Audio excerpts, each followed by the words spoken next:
तो हेलो दोस्तों, ABC coaching YouTube channel में आप सभी का स्वागत है। आप लोग कैसे हैं? आशा करता हूं आप लोग स्वस्थ और मस्त होंगे। बच्चों, आज की इस वीडियो में क्लास 11th सब्जेक्ट ज्योग्राफी यानी भूगोल के चैप्टर 5 के most important VVI objective question देखने वाले हैं, जो कि आपकी बोर्ड की परीक्षा में पूछे जाएंगे। तो सभी विद्यार्थी इस वीडियो में शुरू से लेकर अंत तक बने रहिएगा। वीडियो में बताए गए सभी क्वेश्चन आंसर को अपने कॉपी में नोट कर लीजिए और हो सके तो इसको अच्छे से रिविजन कर लीजिएगा। एग्जाम से पहले आप लोगों को अच्छे से रट लेना है, क्योंकि दोस्तों 100% आप लोग श्योर हो जाइए कि इसी में से आपके बोर्ड एग्जाम में प्रश्न पूछे जाने वाले हैं। तो विद्यार्थी अंत तक बने रहिएगा। और बच्चों, वीडियो को अपने लाइक करने के साथ साथ अपने सभी दोस्तों के साथ शेयर जरूर कीजिएगा। और आप चैनल पर नए हैं, चैनल को सब्सक्राइब करने के साथ बेल आइकन को भी प्रेस जरूर कर लें, ताकि आगे भी इसी प्रकार की वीडियो आप लोगों को मिलती रहे। तो चलिए बच्चों, क्वेश्चन की ओर चलते हैं। तो देखिए बच्चों, क्वेश्चन दिया गया है कि निम्नलिखित में से कौन सी एक अनुक्रमिक प्रक्रिया है। तो इसका आंसर हो जाएगा अपर्दन। अपर्दन क्या है? एक अनुक्रमिक प्रक्रिया है। ऑप्शन डी जो है इसका सही आंसर होगा। अगला सवाल है कि जल योजन प्रक्रिया निम्नलिखित पदार्थों में से किसे प्रभावित करती है। तो इसका आंसर हो जाएगा लवण को प्रभावित करती है। ऑप्शन डी इसका सही आंसर होगा। अगला सवाल है अपक्षय किसके लिए महत्वपूर्ण प्रक्रिया है। तो अपक्षय जो है मृदा निर्माण के लिए जो है महत्वपूर्ण प्रक्रिया है। ऑप्शन 20 का सही आंसर होगा। अगला सवाल है कि निम्नलिखित में कौन सा अपक्षय का रूप है। तो देखिए, अपक्षय का रूप जो है निम्नलिखित में से कौन सा है। ये सवाल दोस्तों कई बार एग्जाम में पूछा जा चुका है, रिपीटेड सवाल। इसको आप लोग VBA लगा के इसको याद कर लीजिएगा। दोस्तों, भौतिक, रासायनिक और जैविक, ये तीनों रूप में जो है अपक्षय का रूप होता है। तो ऑप्शन नंबर डी जो है इसका सही आंसर होगा इनमें से सभी। अगला है भौतिक अपक्षय के लिए सबसे महत्वपूर्ण तत्व क्या है। तो महत्वपूर्ण तत्व क्या होता है बच्चों? इसका आंसर होगा तापमान। ऑप्शन नंबर जो है ए इसका सही आंसर होगा। अगला सवाल है निम्नलिखित में से कौन दो महत्वपूर्ण तत्व जलवायु से संबंधित है। तो इसका आंसर क्या हो जाएगा? इसका आंसर हो जाएगा तापमान एवं वर्षा। ऑप्शन 20 का जो है राइट आंसर होगा। अगला सवाल है कि मृदा निर्माण किस प्रक्रिया से संबंधित है। तो मृदा निर्माण जो है वो किससे संबंधित है? अपक्षय से संबंधित है। ठीक है, तो ऑप्शन जो है ए इसका सही व सटीक आंसर होगा। अगला सवाल है कि निम्नलिखित में से कौन सा अपक्षय शीत प्रदेशों में क्रियाशील नहीं होता है। तो इसका आंसर हो जाएगा भौतिक अपक्षय। ठीक है, ऑप्शन नंबर ए इसका राइट आंसर होगा। अगला सवाल दोस्तों दिया गया है निम्नलिखित में से कौन सा अपर्दन का कार्य नहीं बल्कि परिणाम है। तो ये जो है कौन सा होगा? विस्थापन। ठीक है, ऑप्शन सी इसका सही आंसर होगा।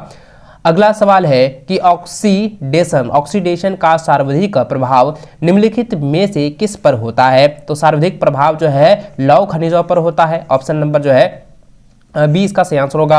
अगला है निम्नलिखित में से कौन सी रासायनिक अपक्षय की प्रक्रिया नहीं है। तो इसका आंसर क्या हो जाएगा? देखिए, हिमकरण एवं पिघलन। ठीक है, तो ऑप्शन नंबर जो है डी इसका राइट आंसर होगा। अगला सवाल है कि लोहे में जंग लगने की प्रक्रिया क्या कहलाती है। तो लोहे में जंग लगने की प्रक्रिया को हम लोग ऑक्सीकरण कहते हैं। ठीक है, तो ऑप्शन नंबर बी इसका राइट आंसर व सटीक आंसर होगा। अगला सवाल दोस्तों दिया गया है कि मृदा निर्माण के लिए महत्वपूर्ण कारक कौन है। तो इसका आंसर हो जाएगा ऑप्शन नंबर डी हो जाएगा जनक शैल। ठीक है, ऑप्शन डी इसका राइट आंसर होगा। अगला है रासायनिक अपक्षय में निम्नलिखित में किसे सम्मिलित किया जा सकता है। तो किसे सम्मिलित किया जा सकता है? तो ऑक्सीकरण को सम्मिलित किया जा सकता है। ऑप्शन नंबर जो है ए सही आंसर होगा। अगला सवाल है निम्नलिखित में से कौन सा भू आकृतिक प्रक्रिया का कारक नहीं है। तो बच्चों, ये कई बार एग्जाम में रिपीट किया गया है, क्वेश्चन पूछा जा चुका है। इसका आंसर हो जाएगा बहता हुआ जल। ठीक है, ऑप्शन ए इसका राइट आंसर होगा। अगला सवाल दोस्तों आप जरा ध्यान, सॉरी, यहाँ पे इसका जो सवाल पूछा गया है, सवाल एक बार मैं फिर से पढ़ देता हूं कि कौन सा जो है भू आकृतिक प्रक्रिया का कारक नहीं है। तो कारक यहाँ पे नहीं है, तो इसका आंसर होगा भूकंप। ठीक है, तो ऑप्शन जो है बी जो है इसका राइट आंसर होगा। 15 का ऑप्शन बी राइट होगा। चलिए आगे बढ़ते हैं। अगला सवाल है कि शैलों का टूटकर अपने स्थान पर पड़े रहना क्या कहलाता है। तो पड़े रहना जो है क्या कहलाता है बच्चों? यह जो है अपक्षय कहलाता है। ऑप्शन जो है बी जो है इसका सही आंसर होगा अपक्षय। ठीक है, इसको नोट कर लीजिए, याद कर लीजिएगा।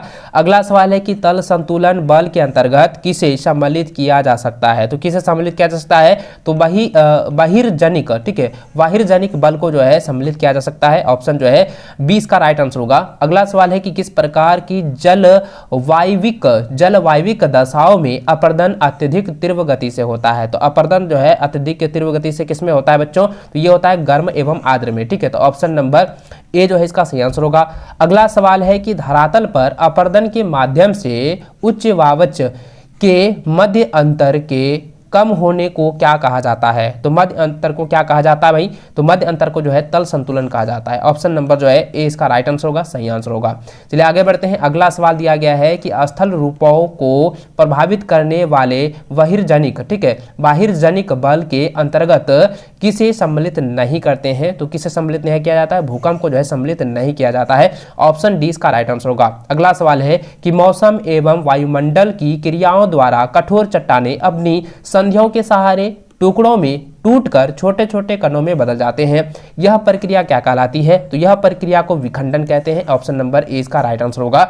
इसको आप लोग नोट कर लीजिए, याद कर लीजिएगा, एग्जाम में इस बार आने वाले हैं, 100% ये एग्जाम में क्वेश्चन पूछा जाएगा।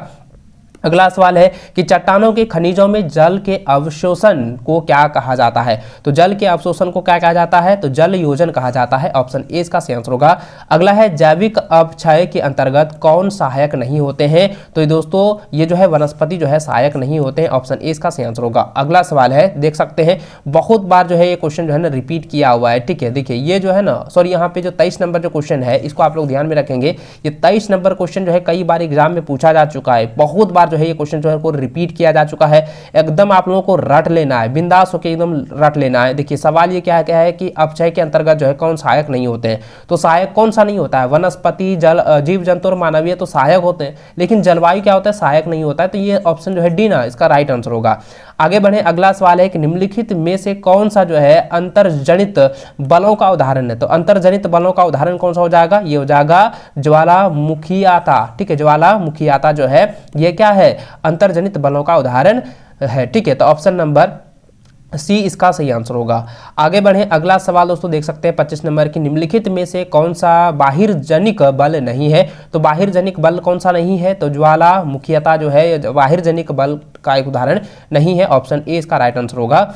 अगला सवाल 26 नंबर कहता है निम्नलिखित में से कौन सी प्रक्रिया सूर्य ताप द्वारा भौतिक अपक्षय से संबंधित नहीं है? तो इसका आंसर जाएगा कार्बोनेशन। कार्बोनेशन जो है ऑप्शन बी इसका राइट आंसर होगा। अगला सवाल है कि मलबा या अवधाव निम्नलिखित किस श्रेणी में सम्मिलित किया जा सकता है? तो इसका आंसर जाएगा मंद प्रभावी बृहत चलन, ठीक है। ऑप्शन नंबर डी इसका राइट आंसर होगा। अगला सवाल 28 नंबर देखिए, दिया गया है कि कौन सी प्रक्रिया निम्नलिखित में से अनुक्रमिक है? बहुत बार ये क्वेश्चन रिपीट किया जा चुका है, तो इसका आंसर हो जाएगा अपर्दन, जो कि मैंने फर्स्ट क्वेश्चन में ही आप लोगों को बताया है। तो ऑप्शन नंबर जो है ए इसका सही आंसर होगा। अगला सवाल है कि निम्नलिखित में से अंतर्जात, ठीक है, अंतर्जात बलों के अंतर्गत किसे सम्मिलित किया जा सकता है? तो यह बच्चों कई बार एग्जाम में पूछा जा चुका है। इसका आंसर हो जाएगा ज्वालामुखीता। ऑप्शन नंबर ए इसका राइट आंसर होगा। अगला सवाल है निम्नलिखित में से किसका संबंध पटल विरूपण से नहीं है? तो इसका आंसर हो जाएगा तल संतुलन। ऑप्शन ए इसका राइट आंसर होगा। अगला सवाल है निम्नलिखित बहिर्जनिक भू आकृतिक प्रक्रिया में किसे सम्मिलित नहीं करेंगे? तो बच्चों किसे सम्मिलित नहीं किया जाएगा? तो इसको भूकंप को जो है सम्मिलित नहीं कर सकेंगे, ठीक है, नहीं किया जाएगा। ऑप्शन बी इसका राइट आंसर होगा। अगला सवाल है कि कौन सी प्रक्रिया सूर्य ताप द्वारा भौतिक अपक्षय से संबंध नहीं रखती है? तो इसका आंसर क्या हो जाएगा भाई? इसका आंसर हो जाएगा ऑप्शन नंबर बी कार्बोनेशन, ठीक है। ऑप्शन बी इसका राइट आंसर होगा। अगला सवाल है कि निम्नलिखित में से किसका संबंध अंतर्जनित भू आकृति प्रक्रिया से है? तो इसका आंसर क्या हो जाएगा? ऑप्शन नंबर ए हो जाएगा पटल विरूपण। ऑप्शन ए इसका सही व सटीक आंसर होगा। चलिए बच्चों आगे बढ़ते हैं। अगला सवाल 34 नंबर देखें, जो कि बहुत बार एग्जाम में पूछा जा चुका है कि निम्नलिखित में से किस अनाच्छादन, ठीक, अनाच्छादन के अंतर्गत नहीं जा सकता है? तो बच्चों इसका आंसर जाएगा ज्वालामुखीता। देखिए बहुत बार ना ये क्वेश्चन जो है रिपीट कर रहा है, कई लैंग्वेज को थोड़ा थोड़ा चेंज करके पूछ रहा है। इसको डरना नहीं है, आप लोग इसको याद रखेंगे ज्वालामुखीता, ठीक है। चलिए आगे बढ़ते हैं। अगला सवाल है निम्नलिखित में से कौन सा बृहत संचलन के लिए प्रेरक बल का कार्य करता है? तो प्रेरक बल का कार्य करता है, तो बच्चों इसका आंसर जाएगा गुरुत्वाकर्षण बल। ऑप्शन नंबर डी जो है इसका सही व सटीक आंसर होगा। अगला सवाल है कि अपर्दन और परिवहन के लिए कौन सा ऊर्जा प्रेरक बल का कार्य करता है? तो इसका आंसर जाएगा गतिज ऊर्जा कार्य करता है। ऑप्शन नंबर बी इसका राइट आंसर होगा, सही आंसर होगा। अगला सवाल 37 नंबर दिया गया है कि सभी प्रकार की बाहिर्जनिक भू आकृति प्रक्रियाओं के पीछे कौन सा प्रेरक बल कार्यरत है? तो कौन सा बल जो है कार्यरत है? तो इसका आंसर क्या हो जाएगा? गुरुत्वाकर्षण बल जो है वो कार्यरत है। ऑप्शन नंबर जो है ए इसका राइट आंसर होगा। अगला है रासायनिक अपक्षय की प्रक्रिया में किसे सम्मिलित नहीं कर सकते हैं। तो किसे सम्मिलित नहीं किया जा सकता है, तो दोस्तों हिमकरण को जो है सम्मिलित नहीं किया जा सकता है। ऑप्शन नंबर 20 का सही आंसर होगा। अगला सवाल दिया गया है कि निम्नलिखित में से कौन सा भौतिक अपक्षय की प्रक्रिया नहीं है। तो इसका आंसर क्या हो जाएगा बच्चों, इसका आंसर हो जाएगा ऑक्सीकरण। ठीक है, ऑप्शन नंबर ए इसका राइट आंसर होगा।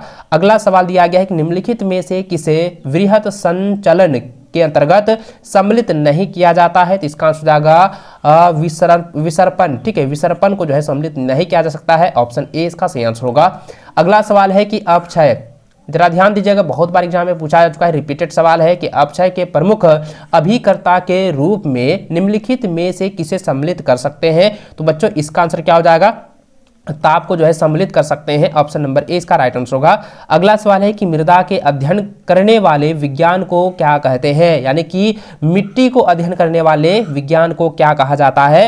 ये कई बार एग्जाम में पूछा जा चुका है। इसको हम लोग कहते हैं पेडोलॉजी। क्या कहते हैं, पेडोलॉजी कहा जाता है, जो कि मृदा से संबंधित अध्ययन को जो है ज्ञात करता है, प्राप्त करता है। ऑप्शन नंबर ए इसका सही आंसर होगा।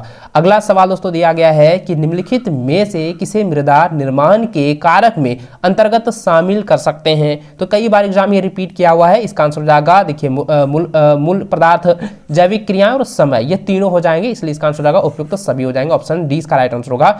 अगला सवाल है कि मलबा अवधाव, ठीक है, मलबा अवधाव एवं भू संखलन जैसी घटनाएं जो है प्रायः कहाँ घटित होती है। तो ये सवाल बहुत बार एग्जाम में पूछा गया दोस्तों, और आप लोगों को याद रखना कि यह जो है ना हिमालय क्षेत्र में जो है ये अधिकतर जो है घटनाएं होती हैं। तो ऑप्शन जो है डी जो है इसका राइट आंसर होगा, हिमालय क्षेत्र में। अगला सवाल है कि मलबा अवधाव को किस श्रेणी में सम्मिलित किया जा सकता है, किया जा सकता है। तो इसका आंसर हो जाएगा बच्चों, यह जो है तीव्र प्रवाही वृहत संचलन में जो है इसे सम्मिलित किया जा सकता है। ऑप्शन नंबर सी इसका राइट आंसर होगा। अगला सवाल देखें 46 नंबर दिया गया है कि चट्टानों का सिलिका से अलग होना क्या कहलाता है। तो चट्टानों का सिलिका से अलग होना क्या कहलाता है, इसको हम लोग कहते हैं डिसिलिकेशन। डिसिलिकेशन, ठीक है, ऑप्शन नंबर ए इसका राइट आंसर होगा। अगला सवाल है कि धरातल पर अपर्दन के माध्यम से उच्चावच के मध्य अंतर के काम होने को क्या कहा जाता है। तो इसको कहते हैं बच्चों तल संतुलन। ठीक है, ऑप्शन नंबर जो है ए इसका राइट आंसर होगा, सही आंसर होगा। अगला सवाल देखिए 48 नंबर दिया गया है कि पृथ्वी के आंतरिक भाग में गर्म लावा दरार की सहायता से धरातल के ऊपर आ जाती है, यह प्रक्रिया क्या कहलाती है। तो यह प्रक्रिया जो है ज्वालामुखीयता कहलाती है या ज्वालामुखी कहलाती है। ऑप्शन नंबर 20 का सही आंसर होगा। अगला सवाल है कि रासायनिक अक्षय, ठीक है, देखिए रासायनिक अक्षय का सार्वधिक, ठीक है, देखिए यहाँ पे दिया गया है कि रासायनिक अक्षय का सार्वधिक प्रभाव किस क्षेत्र में देखने को मिलता है। तो किस क्षेत्र में देखने को मिलता है बच्चों, तो ये हो जाएगा उष्ण एवं आर्द्र वाले क्षेत्र में जो है देखने को मिलता है। ऑप्शन ए जो है इसका सही आंसर होगा। अगला सवाल दिया गया है कि भू संखलन के प्रकारों में किसे सम्मिलित नहीं किया जा सकता है। तो बच्चों इसका आंसर जाएगा मलबा अवधाव को जो है सम्मिलित नहीं किया जा सकता है। ऑप्शन नंबर जो है डी इसका राइट आंसर होगा। तो दोस्तों इसमें से जितने भी क्वेश्चन मैं आपको बताए हैं उन सभी को आप लोगों को एग्जाम से पहले जो है रट लेना, एकदम तैयार कर लेना है, क्योंकि इसी में से आपके बोर्ड एग्जाम में सारे सवाल पूछे जाएंगे। ठीक है, तो चलिए बच्चों इस वीडियो में अंत तक बने रहने के लिए बहुत बहुत धन्यवाद। मिलते हैं नेक्स्ट वीडियो में, तब तक जय।